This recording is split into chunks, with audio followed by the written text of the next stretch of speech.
오늘 우리에게 주시는 하나님의 말씀은 신약 성경 고린도후서 2장 12절로부터 16절까지 말씀이 되겠습니다.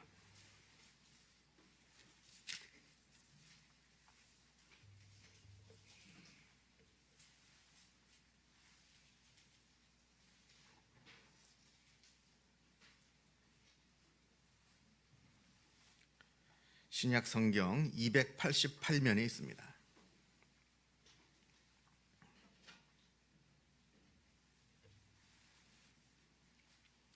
신약 성경 고린도후서 2장 12절로부터 16절까지 말씀을 봉독합니다. 이 계시의 말씀을 봉독할 때에 살아계신 하나님의 음성을 다 함께 들으실 수 있기를 바랍니다. 내가 그리스도의 복음을 위하여 드로아의 이름에 주 안에서 문이 내게 열렸으되 내가 내 형제 디도를 만나지 못함으로 내 심령이 편하지 못하여 그들을 작별하고 마게도냐로 갔노라. 항상 우리를 그리스도 안에서 이기게 하시고 우리로 말미암아 각 처에서 그리스도를 아는 냄새를 나타내시는 하나님께 감사하노라. 우리는 구원받는 자들에게나 망하는 자들에게나 하나님 앞에서 그리스도의 향기니 이 사람에게는 사망으로부터 사망에 이르는 냄새요 저 사람에게는 생명으로부터 생명에 이르는 냄새라. 누가 이 일을 감당하리요. 아멘.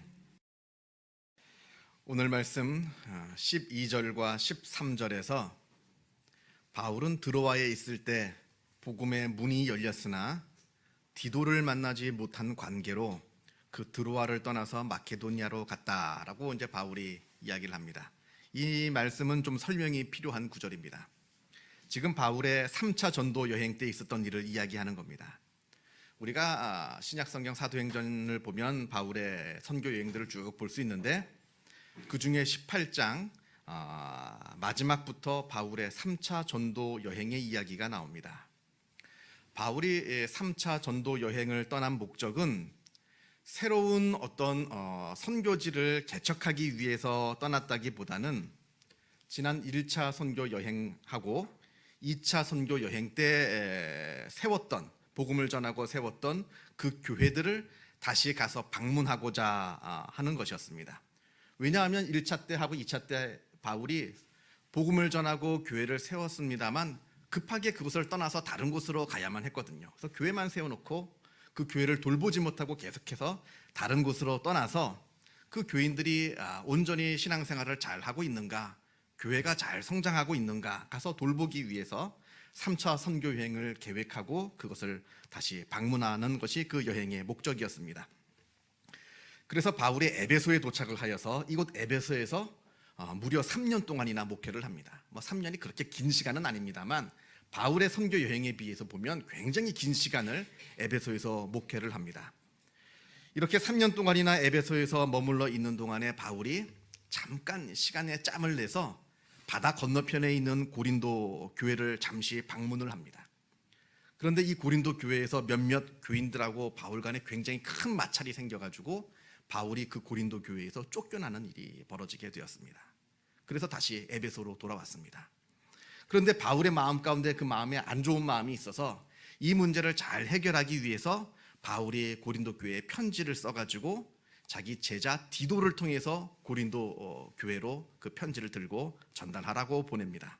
그리고 이제 에베소에서 고린도 교회에서 어떤 답신이 오나 이렇게 디도를 기다리고 있는 상황입니다. 그런 와중에 아주 유명한 사도행전 20장에 나오는 아주 유명한 아데미 신상 사건이 이제 벌어지게 되는데 에베소 사람들이 바울이 전하는 복음을 많이 듣고 많은 사람들이 이제 하나님을 믿게 되었는데 그 복음에 반대하는 사람들이 바울을 반대하고 바울이 전하는 복음을 반대하여서 대규모의 아주 과격 시위를 벌이게 되는 사건입니다. 원래 이 에베소라고 하는 도시는 아데미라고 하는 여신을 섬기는 도시입니다.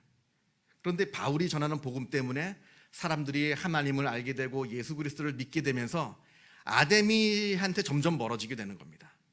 이렇게 되면 무슨 일이 생기냐면 아데미에서 그동안 아데미 신상을 만들어가지고 팔고 있었던 많은 상인들이 있었는데 이 사람들 밥줄이 이제 끊기게 된 겁니다. 그래서 이 사람들이 주도해가지고 바울을 반대하는, 우리 원래 이 에베소는 아데미를 믿는 도시인데 바울이 와가지고 엉뚱한 신을 섬긴다라고 하면서 사람들을 부추겨가지고 아주 과격한 시위를 벌이게 됩니다.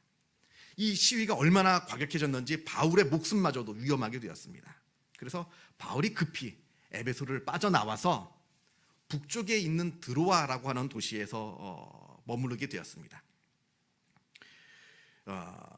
바울이 이제 에베소에서 복음을 전하다가 아주 큰 일을 당할 뻔해가지고 드로아로 도망을 갔습니다만, 드로아에 가서도 낙담하지 않고 그곳에서 복음을 열심히 전했더니 드로아에서도 하나님의 말씀을 듣고 예수를 믿는 사람들이 점점 많게 된 겁니다. 그래서 오늘 말씀에 드로아에서도 복음의 문이 열렸다라고 이제 표현을 하게 된 겁니다. 그런데 문제는 지금 디도가 아직 돌아오지 못했습니다. 지금 고린도로 보낸 디도가 아직 돌아오지 못했습니다. 디도의 안부도 걱정이 되고 고린도 교회에서 어떤 답신이 오는지도 너무나 불안한 가운데 계속해서 바울이 드로아에 머물러 있을 수가 없었던 겁니다. 복음이 열심히 지금 증거되고 있음에도 불구하고, 복음의 문이 열렸음에도 불구하고 더 이상 드로아에 있지 못하고 바울이 드로아를 떠나서 마케도니아는 이제 그리스 반도 북쪽에 있는 것인데, 고린도에 떠났던 이 디도가 오는 그 길목에 있는 지역입니다.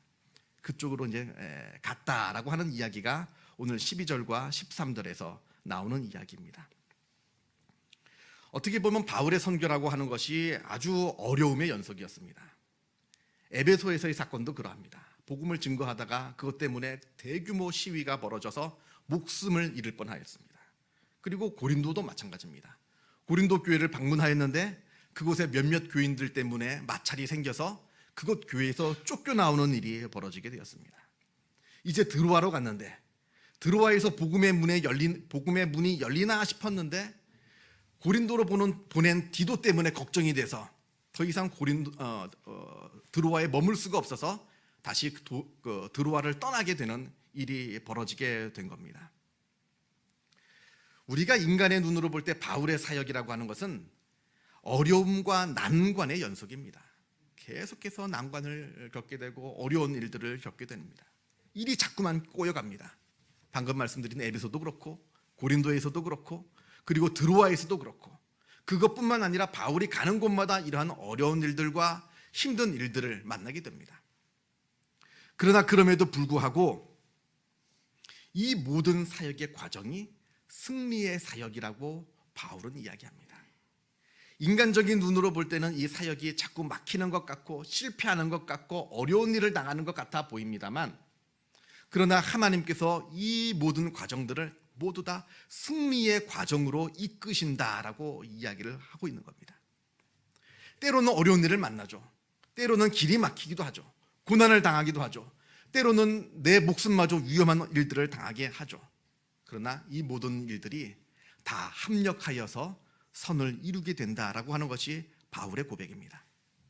로마서 8장 28절에 하나님의 자녀들에게는 모든 일이 합력하여 선을 이룬다라고 말을 합니다.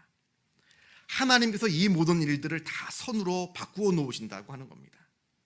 지금 짧은 순간으로 이 찰나의 시각으로 나의 삶을 되돌아보면 나의 삶이 실패인 것 같고 나의 삶이 어려운 일의 연속인 것 같아 보입니다만, 그러나 이것이 하나님의 놀라운 지혜, 하나님의 놀라운 섭리 안에서 이 크고 작은 어려운 일들과 이 여러 가지 일들이 서로 엉키고 설켜서 결국에는 선을 이루어 간다라고 하는 것이 바울의 고백입니다.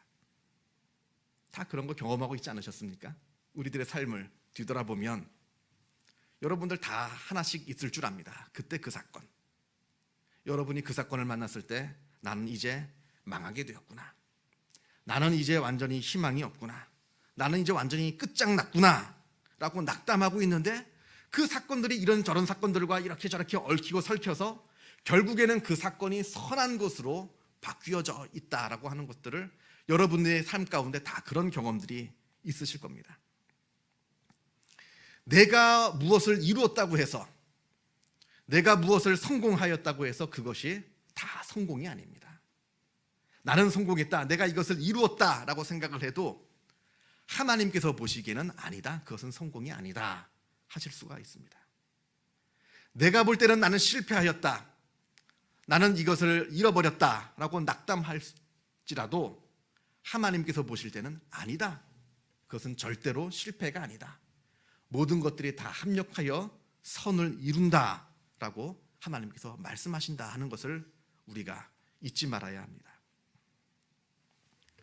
그러니까 우리가 필요한 게 한 가지가 있어요. 잠잠한 겁니다. 어떤 일을 만나든지 그것 때문에 오두방정 떨지 말고 하나님 앞에서 잠잠할 필요가 있습니다. 일이 잘 되었다고 해서 아주 교만해질 필요도 없는 것이고, 일이 잘 안 됐다고 해서 낙담하고 머리 싸매고 드러누울 필요도 없다 하는 겁니다. 이 모든 크고 작은 일들 가운데 선을 이루시는 하나님을 우리가 믿고 바라보면서 하나님 앞에서 아주 잠잠할 필요가 있다 하는 것을 우리가 잊지 말아야 합니다. 지금 바울이 이것을 이야기하고 있는 겁니다. 선교 사역에서 만나고 있는 크고 작은 어려운 일들 가운데 내가 일희일비하지 않고 하나님을 바라보면서 그럼에도 불구하고 하나님께서 나를 이기게 하신다라고 하는 것은 하는 그런 고백을 하고 있는 겁니다. 그래서 14절에 항상 우리를 그리스도 안에서 이기게 하시고 우리로 말미암아 각처에서 그리스도를 아는 냄새를 나타내시는 하나님께 감사하노라, 이렇게 고백을 합니다. 이 구절도 좀 설명이 필요한데요, 오늘 14절 읽은 말씀 중에 그리스도 안에서 이기게 하시고 라고 하는 구절이 나옵니다. 여기서 나오는 이기게 하다라고 하는 것은 단순히 성공하게 한다, 승리하게 한다라고 하는 뜻이 아니라 로마의 개선 행진에 참여하게 해주신다라고 하는 뜻입니다. 원문이 그럽니다. 원문이 뜻이 로마의 개선 행진에 하나님께서 우리를 참여하게 해주셨다라고 하는 뜻입니다. 그걸 직역하면 그렇다는 겁니다. 이 당시는 로마 시대입니다. 로마 시대에는 아주 크고 작은 큰 전쟁들이 많이 벌어지게 되었는데, 아주 큰 전쟁에서 이긴 장군들을 위해서 로마에서 아주 크고 화려한 웅장한 개선식을 종종 거행했습니다. 이 개선식은 아무나 할 수 있는 것이 아닙니다. 아무나 그 개선식을 할 수 있는 자격이 주어지는 게 아니라 아주 높은, 아주 최고의 사령관들만이 이 개선식을 열 수가 있었고요. 그리고 아주 큰 전쟁에서 이겨야만 개선식을 할 수가 있습니다.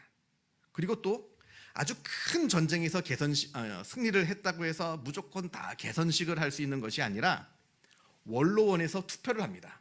아무개 장군이 이번에 큰 전쟁에서 이겼는데 이때 이 큰 전쟁을 가지고 우리가 개선식을 할 것인가 말 것인가 원로원에서 투표를 해서 통과가 되면 원로원에서 모든 비용을 다 지불하여서 아주 크고 화려하고 웅장한 개선식을 이제 벌여주게 되는데, 이 개선식이 어떻게 이루어지는가 하면 이 개선식은 로마 시내의 한 4km의 거리를 걸어서 행진을 하는 의식입니다. 그 행진하는 순서는 제일 앞에 가는 사람은 사로잡은 적 군대의 사령관, 적장을 쇠사슬에 묶어가지고 맨 앞으로 가게 만듭니다. 그리고는 포로로 잡은 다른 군사들을 그 뒤에 똑같이 쇠사슬로 묶어가지고 그 다음에 걸어가게 만듭니다. 그 다음에는 빼앗은 전리품들이 그 뒤를 따라갑니다. 그리고 그 다음에 개선식의 주인공인 이 개선 장군이 말 4마리가 끌고 가는 마차를 타고 그 뒤를 행진을 하고요. 그 다음으로는 그 장군의 밑에 있는 장교들, 초급 장교들이 따라가고, 그 다음에 맨 마지막으로는 그 전쟁에 참여했던 군인들이 지금 쭉 그 뒤를 따라가면서 행진을 하는 겁니다. 4km를 쭉 걸어갑니다. 이때 이제 로마의 모든 시민들이 나와서 이 개선 장군을 맞이하는데 꽃잎을 뿌리기도 하고, 그리고 이 온 시내에 아주 향기로운 향을 피워가지고 이 향이 마치 구름처럼, 얼마나 많이 피웠는지 구름처럼 온 로마 시내가 가득할 정도로 향을 피워서 이 개선 장군을 맞이하였다고 하는 것이 역사에 나와 있는, 문헌에 나와 있는 이야기입니다. 지금 바울이 이 하나님께서 만들어 놓으신 개선식에 내가 참여하고 있다라고 지금 말을 하고 있는 겁니다. 비록 많은 실수를 했습니다. 바울이라고 실수가 없었겠어요? 많은 어려움들을 당했습니다. 많은 실패를 보았습니다만, 그러나 대장 되신 예수님께서 승리하셨기에 그 승리하신 예수님을 따라서 나도 그 개선 행렬에 동참할 수 있게 되었다라고 지금 바울이 오늘 고린도후서 2장 말씀에서 이야기를 하고 있는 겁니다. 그러면서 15절과 16절에서 그리스도의 향기에 대해서 이야기를 합니다. 그리스도의 향기는 사망에 이르게 되는 사람들에게는 사망의 냄새요, 구원을 얻는 자들에게는 생명의 냄새라, 이렇게 이야기를 합니다. 지금 이 말도 아까 방금 말씀드린 개선 행렬하고 관련이 있는 표현이라고 학자들은 해석을 하고 있는데, 자, 한번 생각해 보시기 바랍니다. 지금 개선식이 막 진행되고 있습니다. 개선 행렬이 지금 행진하면서 걸어가고 있습니다. 사람들이 환호하면서 꽃을 막 뿌리고 있고, 그리고 아주 향기로운 향을 구름처럼 피워놓고 있습니다. 지금 개선 행렬에 참여한 사람들에게는 이 향 냄새가 아주 좋은 냄새일 겁니다. 승리의 냄새요, 기분 좋은 냄새요, 마음을 즐겁게 하는 냄새일 겁니다만, 그러나 맨 앞에서 쇠사슬에 묶여서 끌려가고 있는 그 적군의 포로들에게는 이 냄새가 결코 좋은 냄새가 될 수가 없습니다. 오히려 이 냄새는 사망의, 죽음의 냄새입니다. 왜냐하면 이 개선 행렬이 다 끝이 나면 이 포로들 대부분은 처형을 당하기 때문에 그러합니다. 그러니까 같은 향 냄새지만, 똑같은 향 냄새지만 누구에게는 기분이 좋은 기쁨과 즐거움의 냄새가 되는 반면에, 또 다른 사람에게는 이 냄새가 고통의 냄새요, 죽음의 냄새일 수 있다라고 하는 겁니다. 바울이 지금 이것을 이야기하고 있는 겁니다. 이 냄새라는 게 참 묘합니다. 참 냄새라는 게 묘해서요, 누구한테는 참 좋은 냄새이기도 합니다만 다른 사람한테는 그 냄새가 좋은 냄새가 아닐 수가 있거든요. 그렇지 않습니까? 우리가 냄새가 좋아서 향수를 뿌립니다만, 나는 좋아서 뿌립니다만 어떤 사람한테는 그 냄새가 아주 싫은 냄새가 될 수가 있거든요. 머리 아픈 냄새가 될 수도 있고. 제가 독일에서 유학할 때 그 학교에서 전설처럼 내려오는 이야기가 하나 있습니다. 그게 진짜 실화인지 누가 만들어낸 이야기인지는 잘 모르겠습니다만, 어떻게 보면 좀 진짜 이야기인 것 같고, 어떻게 보면 누가 지어낸 이야기인 것 같기도 한데, 이런 이야기입니다. 제가 공부한 독일 대학 기숙사에 저보다 한참 선배죠, 어느 한국 학생이 있었다고 합니다. 어느 날 그 한국 학생이 기숙사에서 이제 미역국을 이제 끓여 먹었다고 합니다. 독일 사람들이 미역국 냄새 싫어하거든요. 미역은 아예 먹지도 못하고, 마늘을 아주 싫어합니다. 미역국에 마늘 들어가잖아요. 예를 들어서 제가 전날 김치찌개라도 먹고 이제 그 다음날 학교를 가면, 물론 양치질도 다 하고 뭐 샤워도 다 합니다만, 그러면 이제 뭐 친한 친구들 같은 경우에는 너 마늘 먹었냐? 이렇게 물어볼 정도니까요. 아주 마늘 냄새를 아주 싫어합니다. 미역 냄새는 더 싫어하고요. 아무튼 이 한국 학생이 이 기숙사에서, 다른 데도 아니고 기숙사에서 미역국을 끓이니까 독일 학생들이 난리가 나서 쳐들어온 겁니다. 와가지고는 이거 먹지 말라고, 이거 뭐냐고, 먹지 말라고 막 항의를 했다고 합니다. 근데 이 한국 학생이 오기가 생겨서 그 다음날 청국장을 끓였대요. 그런데 청국장을 끓였더니 이제는 완전히 독일 아이들이 다 몰려와가지고는 다른 건 다 먹어도 되니까 제발 이것만 먹지 말라고. 그래서 그 학생이 공부가 끝날 때까지 미역국이고 김치찌개고 된장국이고 마음대로 끓여 먹었다라고 하는 전설 같은 이야기가 그 학교에서 내려옵니다. 진짜인지 아닌지 모르겠어요. 믿거나 말거나죠. 아무튼 냄새가 그런 겁니다. 냄새라고 하는 것이 나한테는 너무나 좋은 냄새인데 남한테는 아주 고통스러운 냄새이기도 하고, 반대로 남한테는 아주 싫은 고통스러운 냄새인데 나한테는 너무나 좋은 냄새이기도 하다라고 하는 겁니다.